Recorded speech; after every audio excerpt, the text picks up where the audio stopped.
Okay mga kaibigan, nataong pong mahal na araw. Ito pong si Harry Roque mga kaibigan, nagdadrama. Bakit po? Panoorin po natin ito. Patong-patong na kaso ang isinampa laban kay dating presidential spokesperson Harry Roque at pro-Duterte vlogger na si Claire Contreras o mas kilala bilang Maharlika.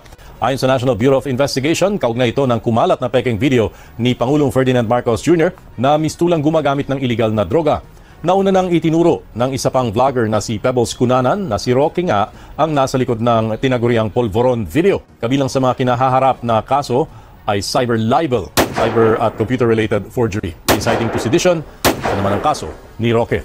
Per libel, computer-related perjury at ito pong inciting to sedition. Yan po ang mga kinaso pang dagdag kay Harry Roque mga kaibigan. Ngayon po, siya po ay nagdadrama kung nasan man po siya ngayon dahil sabi po niya, dahil daw nanindigan siya sa katotohanan, ngayon po ay nakakaranas siya ng ganitong persecution. Bumigay ko mga ilang beses na, Bumigay daw siya mga ilang beses na?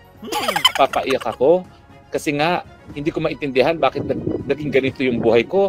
Di daw po niya maintindihan bakit daw po ganito ang naging buhay niya. Ikaw ba naman araw-araw, kahit mo presidente, araw-araw, sabihin mo ba nga, gagawa mo ng video na fabricated naman, tapos magtataka ka pa? Hindi ko naintindihan kung bakit ang paninindigan ay naging dahilan para eto nga po, hindi ako makauwi at hindi makapiling ng aking mga anak. No?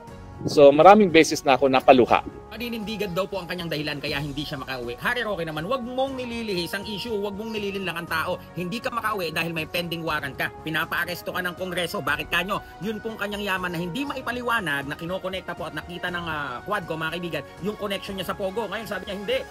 Biglang lumaki yung asset ko dahil nagbenta ako ng lupa. Isasubmit yung dokumento. Tapos po, nung pagdating ng deadline ng kanyang pagsubmit ng dokumento, hindi na po siya nagpakita at nagtago na. Yun po ang dahilan kung bakit po siya pinaghahanap ngayon. Hindi yung nanindigan sa kung ano. Wag mo pinagloloko ang tao, Harry Roque. Kung bayan, wag po kayong magpadala dyan po sa mga paawa, wag po kayong magpadala dyan sa mga panglilihis. In fairness si Trillanes hindi yan abogado, pero nilalatagan kami ng facts. Ikaw, Harry Roque, na turingan kang abogado, anong pinapakalat mo?